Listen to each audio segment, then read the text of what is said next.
পাখির কলতানে মুখরিত হয়ে উঠেছে চারিপাশ। সিজদার মনে হচ্ছে যেন তার কানের কাছে পাখি কিচিরমিচির শব্দ করছে।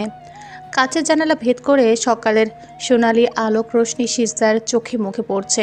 সিজদার তড়িৎ গতিতে উঠে বসে। জানালার দিকে তাকিয়ে বাইরের পরিবেশ দেখে বুঝতে পারে তার ঘুম থেকে উঠতে অনেকটা দেরি হয়ে গিয়েছে, যার দরুন ফজরের নামাজটা মিস হয়ে গিয়েছে তার। আকস্মাৎ রাতে কথা মনে পড়তেই একরাশ লজ্জা এসে ঘিরে ধরে সিজদাকে। সিজদা দু হাতে মুখ ঢেকে নেয়। সাইফানকে একটার নজর দেখার জন্য মনটা ছটফট করতে থাকে, কিন্তু সে এদিক ওদিক তাকিয়ে রুমের কোথাও সাইফানকে পায় না। আশাহত হয়ে সিজদা ওয়াশরুমে চলে যায়, কিন্তু রোজকার মতন আজও সেই সমস্যা, শাড়ি পরতে না পারা।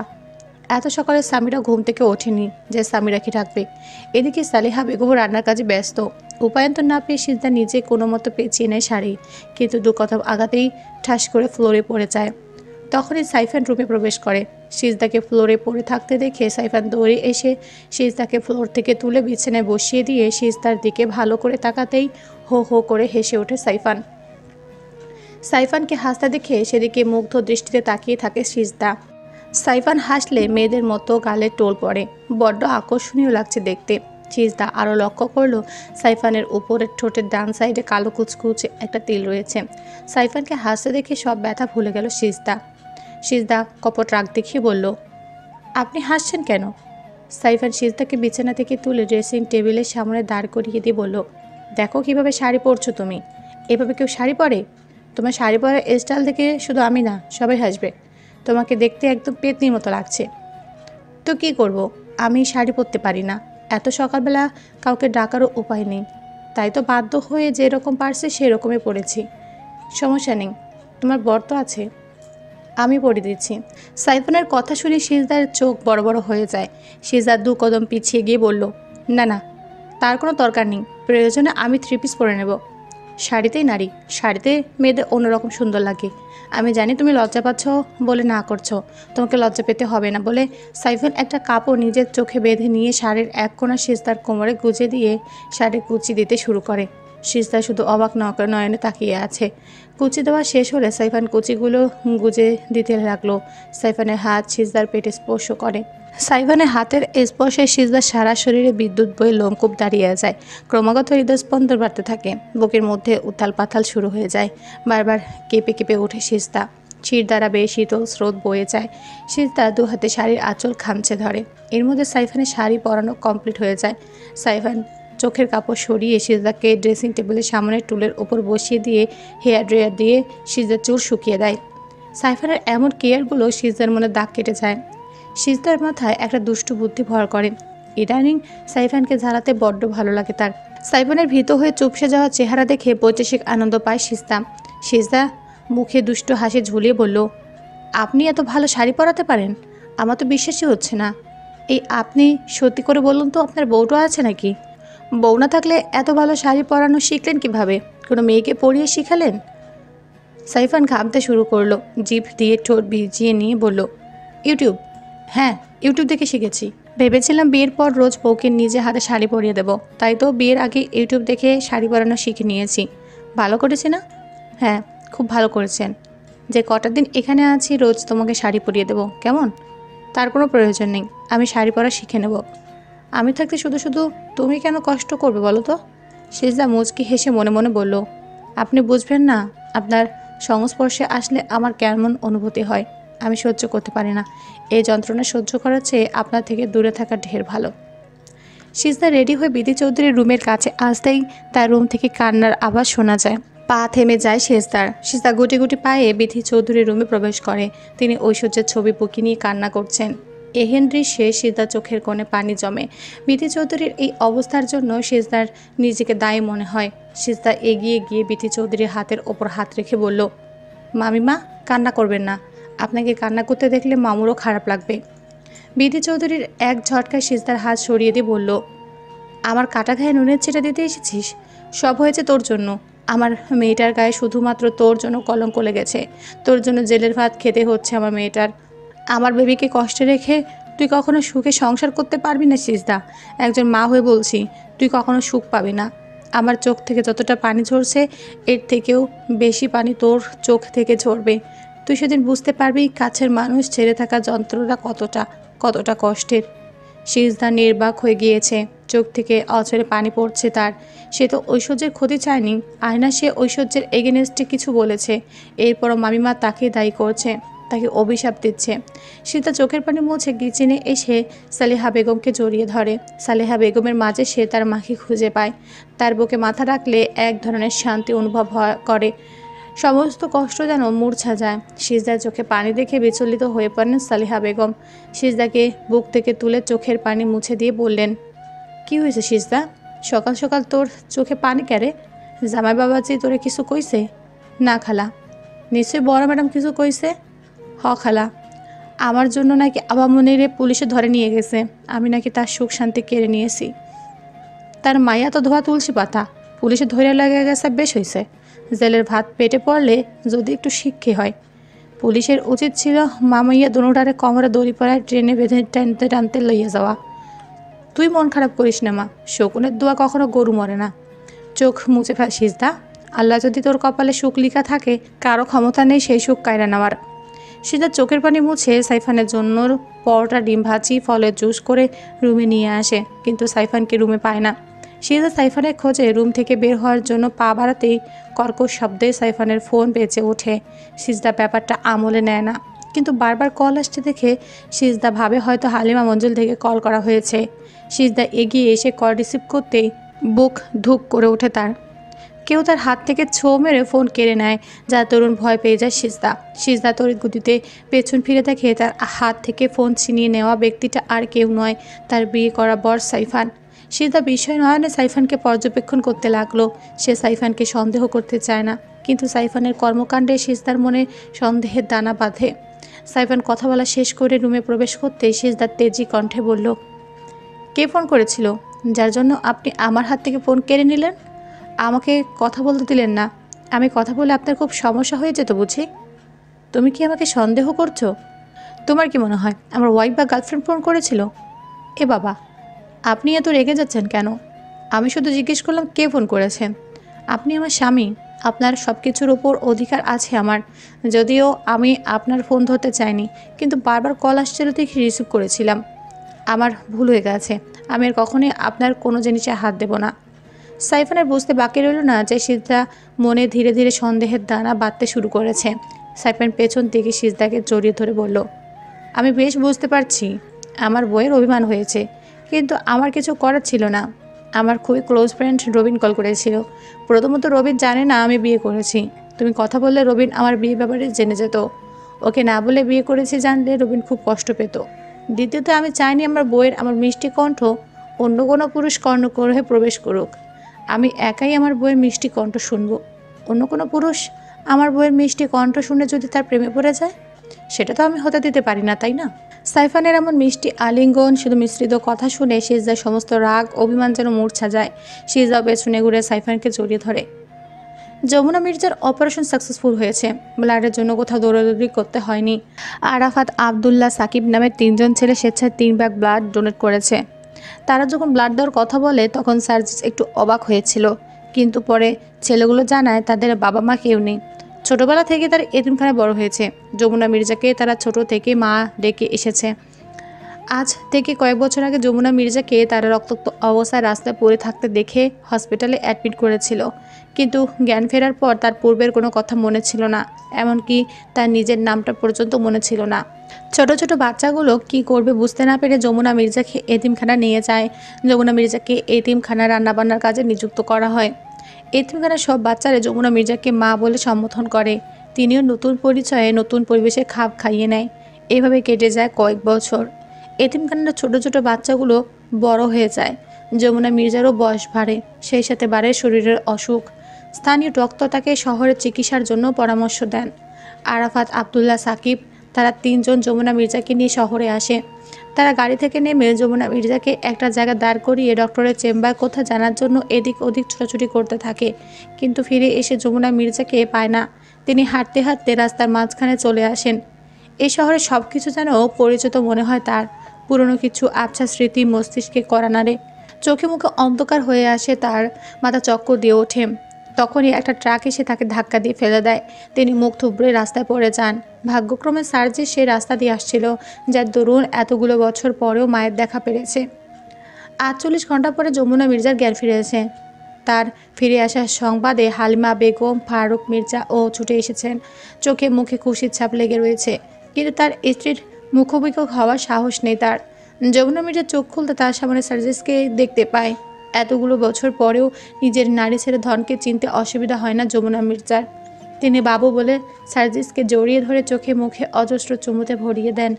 সার্জিসও মায়ের আদর ভালোবাসা পেয়ে হাওমাও করে কান্না করে দেয়। এই কান্না যে দুঃখের কান্না নয়, এই কান্না সুখের কান্না, প্রিয়জনকে ফিরে পাবার কান্না। দেখতে দেখতে গত হয় কয়েকটা দিন। যৌন মির্জাকে হালিমা মঞ্চেরে নিয়ে আসা হয়েছে, কিন্তু তার কন্ডিশন ভালো নয়। দুটো কিডনি বিকল হয়ে পড়েছে তার। সার্জিস তার সবটুকু দিয়ে চেষ্টা করছে যমুনা মির্জাকে সুস্থ করে তোলার, তাকে একটা সুস্থ স্বাভাবিক জীবনে ফিরিয়ে দেওয়ার। যমুনা মির্জার ভেতরে কষ্ট চেপে রেখে সার্জিসের সামনে নিজেকে সুস্থ স্বাভাবিক রাখার চেষ্টা করছে। অসুস্থ শরীর নিয়েও সার্জিসের জন্য তার পছন্দের রান্না করছে, সার্জিসকে খাইয়ে দিচ্ছে। ছোটবেলার মতো সার্জিসের মাথায় হাত বুলিয়ে ঘুম পাড়িয়ে দিচ্ছে। মায়ের এত আদর ভালোবাসা পেয়ে সার্জিসের কানাডা যাওয়ার কথাটা মাথা থেকে বেরিয়ে যায়। এরই মধ্যে সিজদা সাইফান তার মামা বাড়ি থেকে হালিমা মঞ্জিলে ফিরে আসে। সিজদাকে থেকে সার্জিসের একটু খারাপ লাগলেও মায়ের ভালোবাসার কাছে সেই কষ্ট চাপা পড়ে যায়। কিন্তু মায়ের ভালোবাসা বেশি দিন ভোগ করতে পারে না সার্জিস।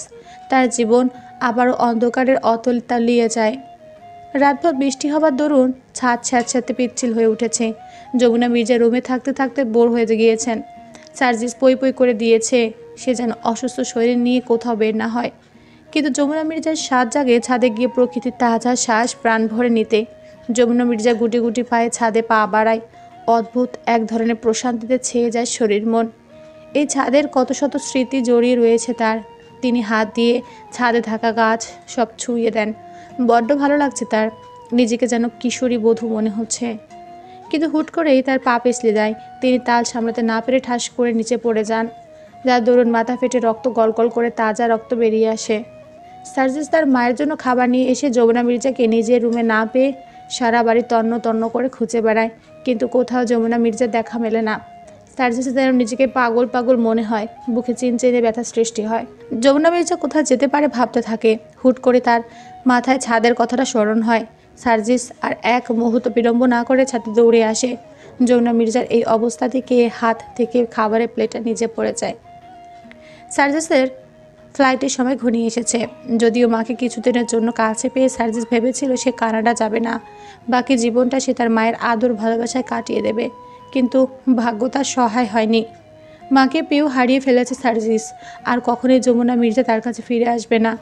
সেদিন যমুনা মির্জাকে না পেয়ে সার্জিস ছাদে ছুটে এসে দেখে যমুনা মির্জা রক্তাক্ত অবস্থায় ছাদে পড়ে রয়েছে, মাথা ফেটে অনবরত রক্ত ঝরছে। সার্জিস এগিয়ে গিয়ে যমুনা মির্জার পালস চেক করে দেখেন তার পালস চলছে না, শরীর একদম বরফের মতো ঠান্ডা হয়ে গিয়েছে। সার্জিসের আর বুঝতে বাকি রইল না যে সে আবারও মায়ের আদর ভালোবাসা থেকে বঞ্চিত হয়ে গেল। মায়ের মৃত্যুতে প্রচণ্ড ভেঙে পড়ে সার্জিস। পেয়েও হারিয়ে ফেলা যন্ত্রণা কুড়ে কুড়ে খায় সার্জিসকে। একে তো মাকে হারানোর বেদনা, এরপর আবার সিজদাকে সাইফানের সাথে দেখা যেন বড়ার উপর খাড়ারগা হয়ে দাঁড়িয়েছে সার্জিসের কাছে। আস্তে আস্তে পরিস্থিতি স্বাভাবিক হলেও সার্জিস স্বাভাবিক হতে পারে না। চোখের সামনে রোজ রোজ সিজদাকে দেখা কঠিন হয়ে পড়ে যায়। সিজদার মায়া কাটাতে শেষ পর্যন্ত দেশ ছাড়ার সিদ্ধান্ত নেয় সে। সবাই হাজার বলে গেও সার্জিসের দেশ ত্যাগ আটকাতে পারেনি। হালিমা বেগম নিজে হাতে সার্জিসের পছন্দের সব রান্না করেছেন। ডিনার টাইমে মির্জা পরিবারের সদস্যরা এক জায়গা হয়েছেন। রামিমকে ইনভাইট করা হয়েছে। সে প্রথমে আসতে না চাইলেও পরে সার্জিসের জোড়াজোড়িতে আসতে বাধ্য হয়েছে।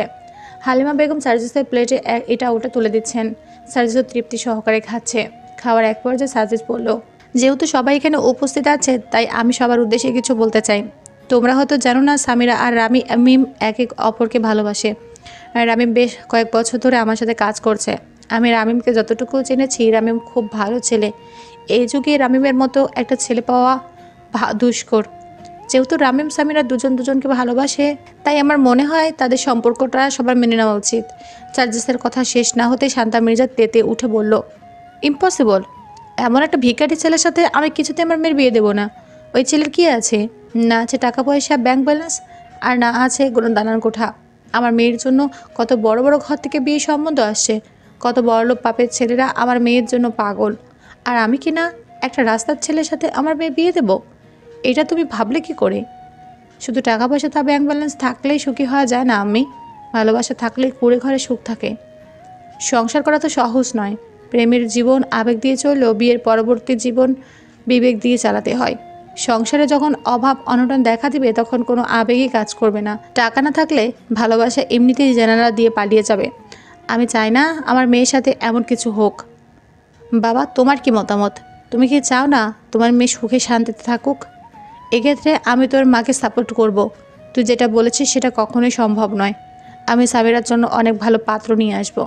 সুখে শান্তিতে থাকবে আমার মেয়ে। এতক্ষণে সবটাই শুনছিল সামিরা। রামিম নিজের করে পাওয়ার যে শেষ আশাটুকু ছিল সেটাও এক মুহূর্তে শেষ হয়ে গেল। ফারুক মির্জার কথা শুনে সামিরার গলা দিয়ে ভাত নামে না। সামিরা কাঁদতে কাঁদতে খাবার ছেড়ে এক দৌড়ে নিজের রুমে এসে দরজা বন্ধ করে দেয়। ডিনার শেষ করে সবাই যার যার মতো শুয়ে পড়ে। সার্জিস যখন বুঝতে পারে সবাই ঘুমিয়ে পড়েছে তখন বাড়ির সমস্ত সিসিটিভি ক্যামেরা অফ করে দিয়ে চুপি চুপি সামিরার রুমের দরজায় এসে টোকা দেয়। সামিরা তখনও বিছানার উপর বসে চোখের পানি ফেলছিল। দরজা খোলার ইচ্ছে নেই তার। সে দরজা না খুলে কান্না করতে থাকে।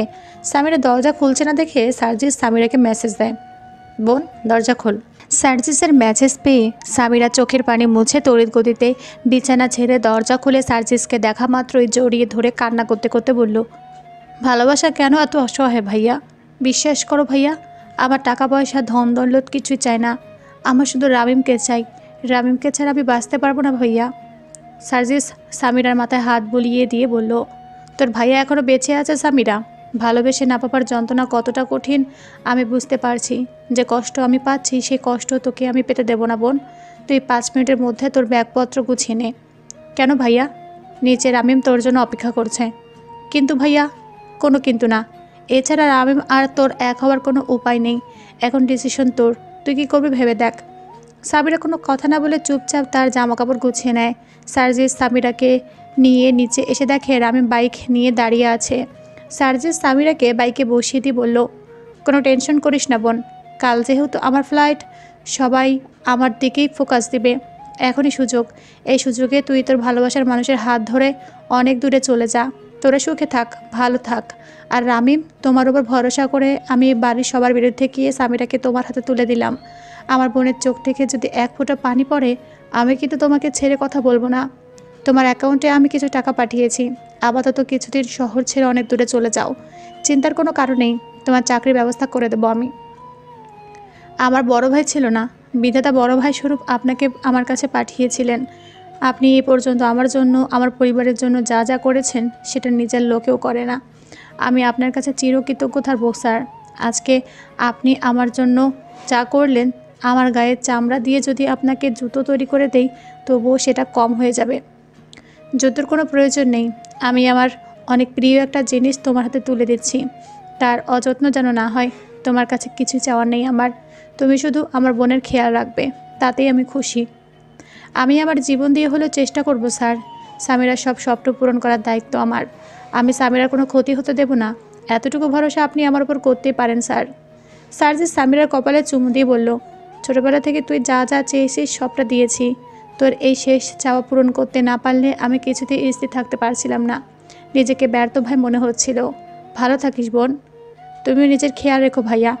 কানাডা গিয়ে আমার কথা ভুলে যেও না। আমি প্রতিদিন ফোন দিয়ে তোর খোঁজ খবর নেব। এখন কথা না বাড়িয়ে যা, কেউ জেগে গেলে সর্বনাশ হয়ে যাবে। সার্জিসের থেকে অনুমতি পেয়ে রামি বাইক স্টার্ট দেয়। সামিরা তার ভালোবাসার মানুষের হাত ধরে ছুটে চলে দূর অজানায়।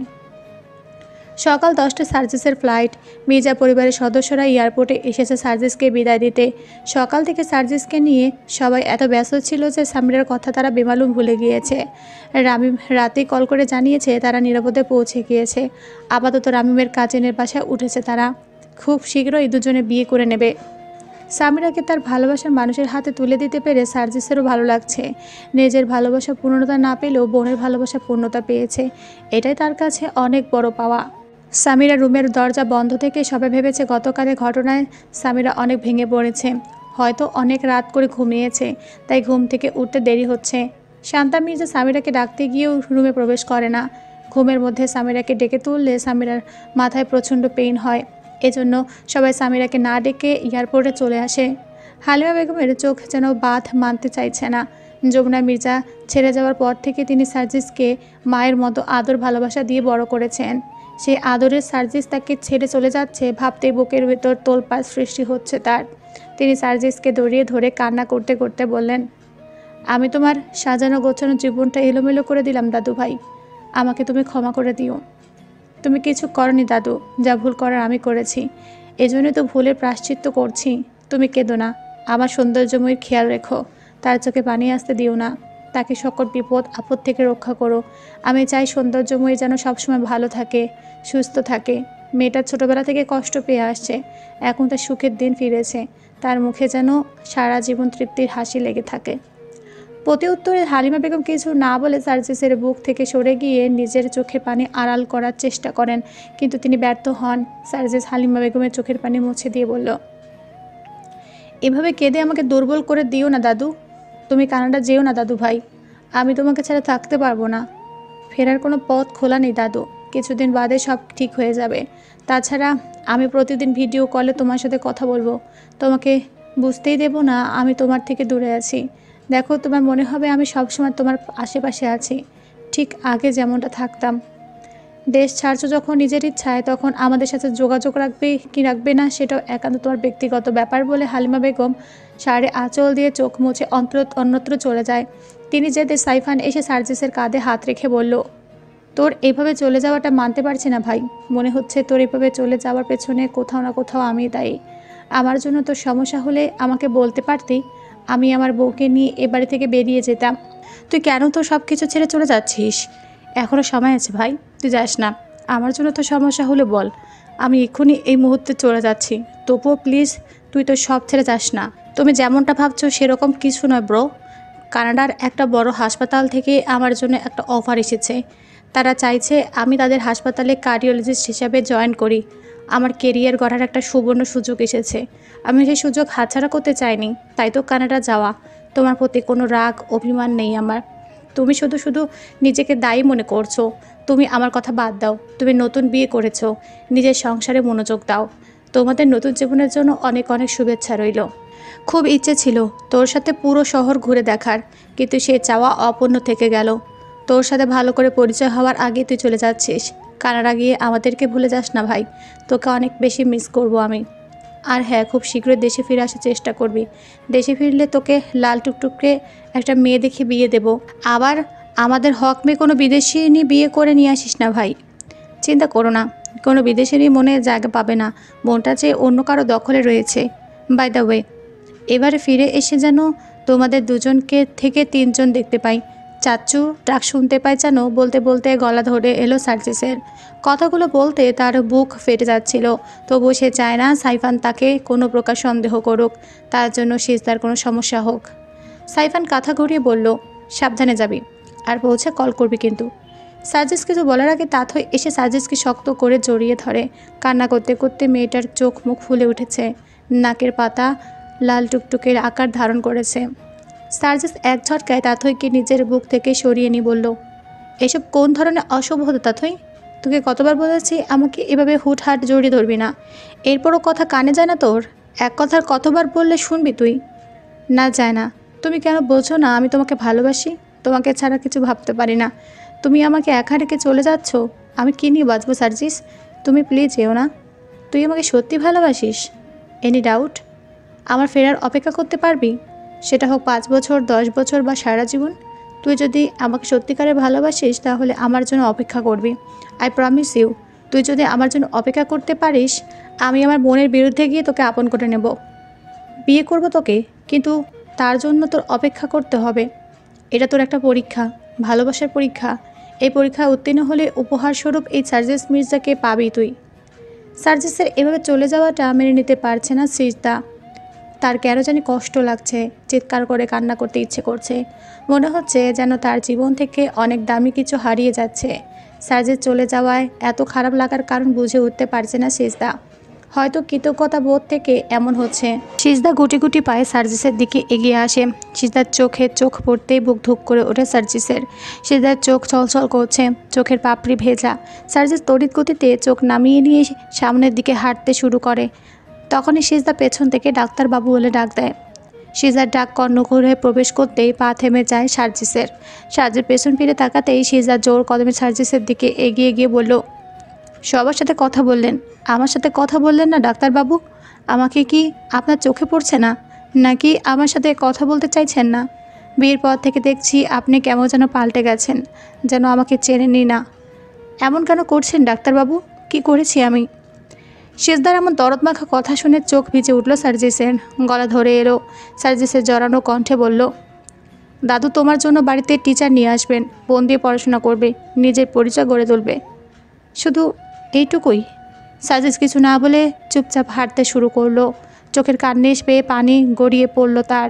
সে সন্তপনে চোখের পানি মুছে মনে মনে বলল, তোমাকে বলার অনেক কিছুই ছিল সৌন্দর্যময়ী, কিন্তু সেই কথাগুলো বলার কোনো অধিকার যে আমার নেই। ছোটবেলায় মাকে হারানোর পর প্রেম ভালোবাসার প্রতি বিশ্বাস উঠে গিয়েছিল আমার, কিন্তু তুমি আমার জীবনে আবারও প্রেমের বীজ বপন করেছিলে। মন প্রাণ উজাড় করে দিয়ে ভালোবেসেছিলাম তোমাকে, কিন্তু ভাগ্য তোমাকে আমার হতে দিল না সৌন্দর্যময়ী। তুমি সাইফানের সাথে ভালো থেকো, আমি না হয় দূর থেকে তোমাকে ভালো থাকতে দেখে নিজের ভালো থাকা খুঁজে নেব। সার্জিস যাওয়ার পর মির্জা পরিবারের সদস্যরা হালিমা মঞ্জিলে ফিরে আসে। সামিরা তখনও নিচে আসেনি দেখে শান্তা মির্জার মনে খটকা লাগে। শান্তা মির্জা দৌড়ে সামিরার রুমের সামনে এসে দরজা টোকা দিতেই দরজা খুলে যায়। তিনি ভেতরে প্রবেশ করতে চিৎকার দিয়ে ওঠেন। তার চিৎকার শুনে সবাই সামিরার রুমে ছুটে আসে। সামিরার রুমের অবস্থা দেখে চক্ষু চরকাচ হয়ে যায় সকলের। রুমের আলমারি খোলা রয়েছে, কাপড় চোপড় ফ্লোরে ছড়িয়ে ছিটিয়ে রয়েছে। এমনকি সামিরার বিয়ের জন্য যে গহনা বানানো হয়েছিল সেগুলোও নেই। সামিরার নিজের জমানো বেশ কিছু টাকা ছিল, সে টাকাগুলোও নেই। শান্তা মির্জা সামিরার রুমের প্রত্যেকটা কোণা থেকে শুরু করে ছাদেও দেখে আসে, কিন্তু কোথাও সামিরাকে না পেয়ে আবারও সামিরার রুমে আসে। তখনই টেবিলের ওপর একটা চিরকুট দেখতে পায়। শান্তা মির্জার চিরকুটখানায় সামিরা হাতের লেখা দেখে হাত কেঁপে ওঠে তার। সামিরা সবার মুখে চুনকালি দিয়ে পালিয়ে যাবে, এটা সবারই ধারণার বাইরে ছিল। শান্তা মির্জা কোনো কথা না বলে চুপচাপ নিজের রুমে গিয়ে দরজা বন্ধ করে দেন। মুহূর্তের মধ্যে যেন পুরো বাড়ির পরিবেশ থমথমে হয়ে যায়। গত হয় কয়েকটা মাস, হালিমা মঞ্জিলে আজ উৎসব মুখর পরিবেশ সৃষ্টি হয়েছে। আজকে বাড়িতে নতুন মেয়ে জামাই আসবে। ফারুক মির্জা সামিরাকে অনেক বেশি ভালোবাসেন। মেয়েকে ছাড়া তিনি অচল হয়ে পড়েছিলেন। মেয়ের সাথে কথা বলতে না পারলে যেন তার দম বন্ধ হয়ে যাচ্ছিল। তিনি অনেক ভেবে দেখলেন একমাত্র মেয়েকে ছাড়া তিনি ভালো নেই। কতগুলো মাস তিনি ঠিক মতো খেতে পারেন না। খেতে গেলে সামিরার কথা মনে পড়ে। মেয়েটা কি খাচ্ছে না খাচ্ছে ভাবতেই খাবারের প্লেটে পানি ঢেলে খাবার ছেড়ে উঠে আসেন। ঘুমোতে গেলে মনে হয় সে নরম তুলতুলে বিছানায় ঘুমাচ্ছে, কিন্তু তার আদরের মেয়েটা কি আদৌ ঠিকমতো ঘুমাতে পারছে? এসব চিন্তা ভাবনা তাকে কুরে কুরে খাচ্ছিল। তাই তো তিনি সমস্ত রাগ অভিমান ভুলে মেয়ে জামাইকে বাড়িতে ডেকেছেন। শুধু তাই নয়, নিজের মেয়ের সুখের কথা ভেবে তিনি রামিমকে নিজের কোম্পানির সিইও পদে নিযুক্ত করবেন বলে জানিয়েছেন। তাদের হালিমা মঞ্জিলে আসা উপলক্ষে সকাল থেকে বাড়িতে রান্নাবান্না চলছে। রান্না শেষ হতেই শান্তা মির্জা সিজদাকে রেডি করার জন্য উপরে পাঠিয়ে দেয়। সকাল থেকে কিচেনে থাকা দরুন ঘেমে নিয়ে একাকার হয়ে গিয়েছে মেয়েটা। গায়ের জামাটা শরীরের সাথে লেপ্টে রয়েছে। সিজদা উপরে এসে খাবার থেকে একটা হালকা গোলাপি শাড়ি নিয়ে ওয়াশরুমে চলে যায়। ওয়াশরুম থেকে বেরিয়ে সিজদা ভেজা কাপড়গুলো পিলকুনিতে মেলে দিয়ে এসে মাথার টাওয়াল খুলে চোখগুলো ঝেড়ে নিয়ে ড্রেসিং টেবিলের সামনে বসে মুখে হালকা প্রসাধনী ব্যবহার করে চোখে কাজল, ঠোঁটে হালকা লিপস্টিক দিয়ে সাজগোজ করে নেয়। সাজ কমপ্লিট হলে সিজদা নিচে এসে কিচেন থেকে খাবারগুলো ডাইনিং টেবিলে সাজিয়ে রাখে। শান্তা মির্জাও সবটা অ্যারেঞ্জ করা হয়ে গিয়েছে। তিনি গোসল সেরে রেডি হয়ে নিচে এসেছেন। এরই মধ্যে তার ফোন বেজে ওঠে। তিনি কল রিসিভ করতেই তার চোখে ভাবমূর্তি পরিবর্তন হয়ে যায়। তার হাত থেকে ফোন ফ্লোরে পড়ে গিয়ে খণ্ড বিখণ্ড হয়ে যায়। তিনি ঠাস করে ফ্লোরে বসে পড়েন। ফারুক মির্জা নিজের স্ত্রীর এই অবস্থা দেখে তার নিকট ছুটে এসে তাকে বুকের সাথে চেপে ধরে বললেন, হুট করে কি হলো? কে কল করেছিল? কি বলল? শান্তা মির্জা ফারুক মির্জাকে শক্ত করে জড়িয়ে ধরে হাউমাউ করে কান্না শুরু করে দিলেন। তার নিঃশ্বাস নিতে কষ্ট হচ্ছে, মনে হচ্ছে যেন কেউ তার কলিজা টেনে বের করে নিয়ে আসছে। নিজের স্ত্রীর চোখের পানি সহ্য করতে পারলেন না ফারুক মির্জা। তিনি বিচলিত হয়ে বললেন, আরে কি হয়েছেটা কি? তুমি যদি না বলো তাহলে আমরা কিভাবে বুঝবো? আমার ছেলেটা হ্যাঁ বলো, সাইফানের কি হয়েছে? আমার ছেলেটা আর নেই ফারুক। নেই মানে? কী সব আবল তাবল বকছো? আমার নারী ছেলের ধন আর এই পৃথিবীতে নেই ফারুক, নেই। যার জন্য এত স্ট্রাগল করলাম, নিজের কাছে নিজে অপরাধী হলাম। আমার সেই বুকের মানিক আর কখনোই আমাকে মা বলে ডাকবে না, আর কখনোই হালিমা মঞ্জিলে নিজের অধিকার চাইতে আসবে না ফারুক। আমার ছেলেটা মিশনে গিয়ে গুলিবিদ্ধ হয়ে মারা গিয়েছে ফারুক, মারা গিয়েছে। কত কষ্টের ছেলে আমার, ছোটবেলা থেকে কত কষ্ট করে বড় হয়েছে। আজ যখন একটু সুখের মুখ দেখলো, তখনই আমার কলেজাটা এই পৃথিবীর মায়া ত্যাগ করে সব কিছু ছেড়ে চলে গেল। আমি এখন কী নিয়ে বাঁচব ফারুক? বলতে বলতে সেন্সলেস হয়ে গেলেন শান্তা মির্জা। শেষদার হাতে গরুর গোস্তের গরম তরকারির বাটি ছিল। সাইফার মিশনে গিয়ে গুলিবিদ্ধ হয়ে মারা গিয়েছে, এটা শোনা মাত্রই শেষদার হাত থেকে তরকারির বাটি তার পায়ের ওপর পড়ল। গরম তরকারি পায়ে পড়ার কষ্টের থেকে মনের কষ্ট বেশি পীড়া দিল তাকে। সিজদা সেখানে থ মেরে বসে পড়ল। তার মধ্যে কোনো প্রতিক্রিয়া লক্ষ্য করা যাচ্ছে না, যেন সে একটা পাথরে পরিণত হয়েছে। এরই মধ্যে সামির আর রামিম হালিমা মঞ্জিলে প্রবেশ করে। সামিরা ঢুকেই সাইফানের মৃত্যুর সংবাদ শুনে কান্নায় ভেঙে পড়ে। মুহূর্তের মধ্যে যেন উৎসবমুখর পরিবেশ শোকে আচ্ছন্ন হয়ে ওঠে। স্বজন হারানোর বেদনার আর্তনাদে ভারী হয়ে ওঠে চারিপাশ। সাইফানের মৃত্যুর সংবাদ শুনে সার্জিস ততক্ষণে দেশে ফিরতে পারে না। সাইফানের মৃত্যুর 1 সপ্তাহ পরে দেশে ফেরে সার্জিস। সার্জিস এয়ারপোর্ট থেকে সোজা হালিমা মঞ্জিলে এসে চলে আসে। সার্জিসকে দেখেই শান্তা মির্জা তাকে জড়িয়ে ধরে হাওমাও করে কান্না করে দেয়। শান্তা মির্জার চোখের পানি দেখে চোখ ভিজে যায় সার্জিসের। সার্জিস শান্তা মির্জার মাথায় হাত বুলিয়ে দিয়ে বলল, প্লিজ আম্মি, কান্না করবেন না। এই দুনিয়ায় আমরা কেউই চিরদিন থাকার জন্য আসিনি আম্মি। একদিন না একদিন আপনাকে আমাকে সবাইকে এই পৃথিবী ছেড়ে চলে যেতে হবে। সাইফান দেশের জন্য জীবন দিয়েছে, কজন পারে দেশের জন্য নিজের জীবন বিলিয়ে দিতে। আপনার তো গর্ব হওয়ার কথা আম্মি। আপনি গর্বের সাথে বলতে পারবেন আমার ছেলে দেশের জন্য জীবন দিয়েছে। আমার ছেলে একজন বীর সৈনিক, আমি একজন বীর সৈনিকের মা। আমার একটা ছেলে তো আমার বুক খালি করে দিয়ে চিরতরে হারিয়ে গেল। তুইও আমাকে ছেড়ে চলে যাস না বাবা। তোর মা হবার জন্য ফারুক আমাকে এই বাড়িতে নিয়ে এসেছিল, কিন্তু আমি কখনোই তোর মা হয়ে উঠতে পারিনি। তোকে আদর করে কাছে টেনে নেইনি, আদর করে খাইয়ে দেইনি, ঘুমানোর পর মাথায় হাত বুলিয়ে ঘুম পাড়ানি, গান গাইনি। আমি কখনোই তোর মা হয়ে ওঠার চেষ্টা করিনি। কিন্তু আমার বুকের মানিককে হারানোর পর আমি বুঝতে পারছি সন্তান হারানোর বেদনা। আমি আর তোকে দূরে সরে থাকতে দেব না। আমি এক ছেলে হারিয়েছি, তোকে আর হারাতে পারবো না আমি। তুই আর কানাডা ফিরবি না সার্জিস, তুই আমার সাথে, আমাদের সকলের সাথে থাকবি। এটা হয় না আমি কয়েকদিনের ছুটিতে এসেছি, অতি শীঘ্রই আমাকে ফিরতে হবে। না, তুই কানাডা ফিরবি না। তুই কানাডা ফিরে গেলে আমি পুত্র শোকে পাগল হয়ে যাব। তুই দেশে ফিরে আর আমার মুখ দেখতে পারবি না। ঠিক আছে আমি দেখছি কি করা যায়। গিয়ে ফ্রেশ হয়ে নে, আমি তোর নাস্তার ব্যবস্থা করছি। ঠিক আছে বলে সার্জিস সিঁড়ি বেয়ে উপরে আসে। তখনই সিজদার সাথে দেখা হয়। সিজদাকে দেখে কলিজা মোচড় দিয়ে উঠল সার্জিসের। সিজদার এত পরিবর্তন দেখে বুকে যন্ত্রণা সৃষ্টি হলো সার্জিসের। পুরনো ক্ষতটা যেন মুহূর্তের মধ্যে তাজা হয়ে গেল। সিজদার পরনে ছাই রঙের একটা সুতির 3 পিস রয়েছে, আগে থেকে অনেক শুকিয়ে গিয়েছে, অনেক কালো হয়ে গিয়েছে। চোখের নিচে ডার্ক সার্কেল পড়ে গিয়েছে। হাসি খুশি চেহারায় অসহায়ত্ব মলিনতার ছাপ ফুটে উঠেছে। মাত্র কয়েকটা দিনের ব্যবধানে মেয়েটার আমূল পরিবর্তন এসেছে। সার্জিস সিজদাকে দেখে শুকনো ঢোক গেলে বলল, কেমন আছো সৌন্দর্যময়ী? সিজদা ছলছলে চোখে বলল, ভালো আছি। আপনি কেমন আছেন ডাক্তারবাবু? ভালো। নিজের একই হাল করেছো সৌন্দর্যময়ী? নিজেকে শক্ত করো, এভাবে ভেঙে পড়লে চলবে না। সিজদা প্রতি উত্তরে কোনো কথা না বলে চুপচাপ নিচে নেমে আসে। সে কিভাবে নিজেকে শক্ত করবে? মানুষটার সাথে যে তার অনেক পথ চলা বাকি ছিল, অনেক অনেক না বলা কথা বাকি ছিল। মাত্র কয়েকটা দিন মানুষটার সঙ্গ পেয়েছে সে, নিজেকে তার রঙে রাঙাতেও পারেনি। তার আগেই সে তাকে একা করে দিয়ে চলে গেল। সিজদা কেন তার জায়গায় যে কোনো মেয়ে থাকলেই নিজেকে শক্ত করা দায় হয়ে পড়তো। সাইফানের মৃত্যুর সংবাদ শুনে সিজদা পাথর হয়ে গিয়েছে, চাইলেও কান্না করতে পারছিল না। সবাই সিজদাকে বলেছিল কান্না করে নিজের কষ্টটা কমা, কিন্তু সিজদা চাইলেও তার চোখ থেকে পানি পড়েনি। কিন্তু যখনই সাইফানের লাশ আসে, সিজদার বুক ভার হতে শুরু করে। সিজদা ছুটে গিয়ে সাইফানের লাশের উপর পড়ে। সাইফানকে একটা নজর দেখে চিৎকার দিয়ে অজ্ঞান হয়ে যায়। 24 ঘন্টা পর তার জ্ঞান ফিরে আসে। তখন সাইফানের দাফন কাপড় সম্পূর্ণ হয়ে গিয়েছে। সিজদা কারোর সাথে কথা না বলে চুপচাপ নিজের রুমে গিয়ে দরজা বন্ধ করে দেয়। নাওয়া খাওয়া বাদ দিয়ে সারাক্ষণ মনমরা হয়ে রুমে বসে থাকে। 5 দিন পর সিজদা রুম থেকে বের হয়, আর বের হয়ে সার্জিসকে দেখতে পায়।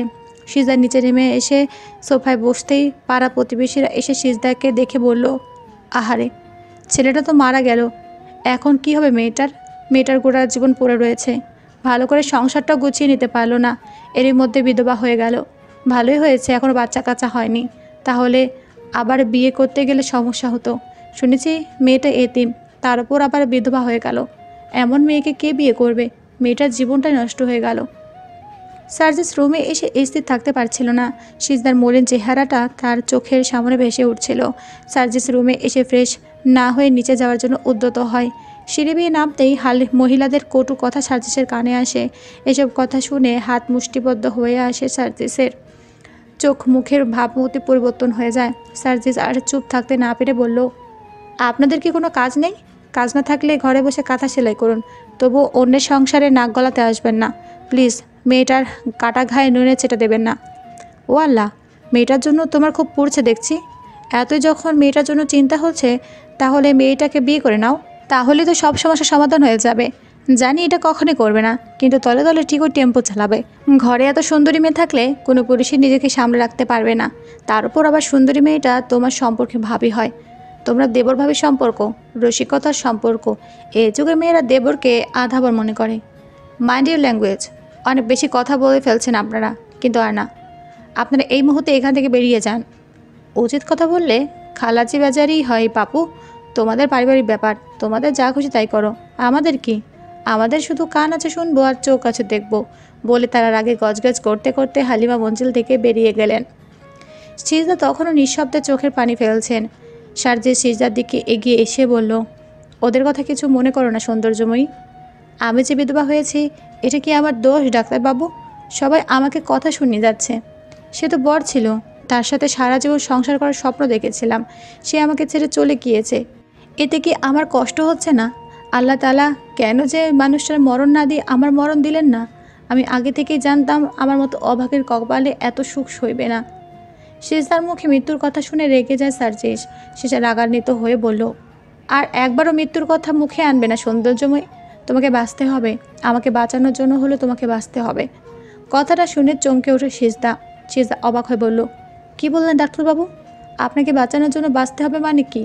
কি হয়েছে আপনার? সিজদার প্রশ্নে থতমত খেয়ে যায় সার্জিস। সার্জিস আমতা আমতা করে বলল, কিছু না। তুমি কি শুনেছ হয়তো। আমি ফ্রেশ হয়ে আসি, বলে সার্জিস নিজের রুমে চলে যায়। গত হয় কয়েকটা দিন, সার্জিস সিজদার এই অবস্থা দেখে আর কানাডা ফেরেনি। চেম্বারে থাকলেও সার্জিসের মন যেন বাড়িতে সিজদার কাছে পড়ে থাকে। সিজদা কী করছে না করছে, কী খাচ্ছে না খাচ্ছে, এসব ভাবতে ভাবতে দিন পার হয় তার। সার্জিস সিজদাকে যথাসম্ভব হাসি খুশি রাখার চেষ্টা করে। সিজদাকে কেউ কথা শোনাতে গেলে সার্জিস ঢাল হয়ে দাঁড়ায়। শুক্রবার সকালবেলা ব্রেকফাস্ট শেষ করে সিজদা প্লেটগুলো গুছিয়ে রাখছিল। তখনই সিজদার মামা আসে। রাশেদ চৌধুরীকে দেখে সিজদা জড়িয়ে ধরে হাউমাউ করে কান্না শুরু করে দেয়। তার কান্নার আওয়াজ শুনে শান্তা মির্জা ড্রয়িং রুমে ছুটে আসে। রাশেদ চৌধুরী সিজদার মাথায় হাত বুলিয়ে দিয়ে বলল, কাঁদিস না মা, যা হবার হয়ে গিয়েছে। এখন আর হাজার চোখের পানি ফেলেও সাইফান ফিরে আসবে না। যার হাত ধরে এই বাড়িতে এসেছিলি সেই মানুষটাই তো আর নেই। এখন কিসের আশায় এ বাড়িতে পড়ে থাকবি? তোকে লোকে নানান রকমের কথা শোনাচ্ছে, এটা আমার কানে এসেছে, তাই তো আমি ছুটে এসেছি। তোর কাপড় চোপড় গুছিয়ে নে, আমি তোকে এই বাড়ি থেকে নিয়ে যাব। এসব কি বলছো মামু? আমি এই বাড়ি ছেড়ে কোথাও যাব না। কার অপেক্ষায় এই বাড়িতে থাকবি? দেখ মা, মাত্র কয়েক বছর বয়স হয়েছে তোর, এখনও তোর গোটা জীবন পড়ে রয়েছে। আমি আবারও তোর বিয়ে দেব, তুই নতুন করে সবটা শুরু করবি। রাশেদ চৌধুরীর কথা শুনে শান্তা মির্জা এগিয়ে এসে বলল, ভালো সিদ্ধান্ত নিয়েছেন। আম্মা এখন এই বাড়িতে নেই, এই সুযোগে এই অপয়া অলক্ষী মেয়েকে নিয়ে বিদায় হন আমার বাড়ি থেকে। বিয়ের পরপরই আমার ছেলেটাকে খেয়ে নিল এই অপয়া অলক্ষী মেয়েটা। আমারই ভুল হয়েছিল ওকে বাড়ির বউ করে আনার। এখন আমার ছেলেটা যখন বেঁচে নেই, তখন এই অপয়া অলক্ষী মেয়েটাকে নিয়ে আমার কোনো কাজ নেই। শুধু শুধু আমার স্বামীর অন্ন ধ্বংস করবে, যেটা আমি হতে দেব না। আপনি এক্ষুনি এই মুহূর্তে আপনার ভাগ্নিকে আমার বাড়ি থেকে নিয়ে যান, না হলে সবাই এসে পড়লে ঝামেলা হবে। শান্তা মির্জার কথা শুনে আপনি জল গড়িয়ে পড়ে সিজদার। সে তো চায়নি সাইফান মারা যাক। সাইফান যেমন তার ছেলে, তেমনি তারও স্বামী। সাইফানের জন্য তারও কষ্ট হচ্ছে। সে চেয়েছিল সাইফানের স্মৃতি আঁকড়ে ধরে এই বাড়িতে পড়ে থাকতে, কিন্তু শান্তা মির্জা যখন চাইছে না, তখন সিজদারও আর এই বাড়িতে থাকতে চায় না। সিজদা চোখের পানি মুছে নিয়ে বলল, বেসময়ে আমি ওই বাড়ি থেকে তো কিছুই আনিনি মামু, কী বা নেওয়ার আছে আমার? তুমি চলো, বলে সিজদার আশা চৌধুরী হাত ধরে বেরিয়ে যাওয়ার আগেই সার্জিস এসে বলল, তুমি কোথাও যাবে না সৌন্দর্যময়ী, তুমি এই বাড়িতেই থাকবে। সার্জিসের কথা শোনা মাত্র সিজদার তড়িৎ গতিতে পেছনে ফিরে বলল, যার হাত ধরে এই বাড়িতে এসেছিলাম সেই মানুষটাই তো আর নেই, কোন অধিকারে থাকবো আমি? আমা ভাবছেন সবটা আমার জন্য হয়েছে, আমি অপয়া অলক্ষী, তিনি আমার মতো অপয়া অলক্ষী মেয়েকে এই বাড়িতে রাখতে চান না, তাহলে আমি কোন অধিকারে এই বাড়িতে থাকবো ডাক্তারবাবু? সার্জিস মনে মনে বলল, বইয়ের অধিকারে। হ্যাঁ, তোমাকে বিয়ে করব আমি। পূর্বে এই বাড়িতে তোমার যতটুকু অধিকার ছিল তার থেকেও বেশি অধিকার ফিরে পাবে তুমি। একবার আমি যে ভুল করেছি, দ্বিতীয়বার সেই ভুলে আমি কিছুতেই করব না। তোমাকে নিজের করে পাওয়ার দ্বিতীয় সুযোগ যখন পেয়েছি, তখন সেই সুযোগ হাতছাড়া করছি না আমি। তোমার মায়া ভুলে থাকতে কানাডা পাড়ি জমিয়েছিলাম, কিন্তু আমি পারিনি তোমাকে ভুলে থাকতে। আমার দেহ কানাডা পড়ে থাকলেও মনটা যে তোমার কাছেই ছিল।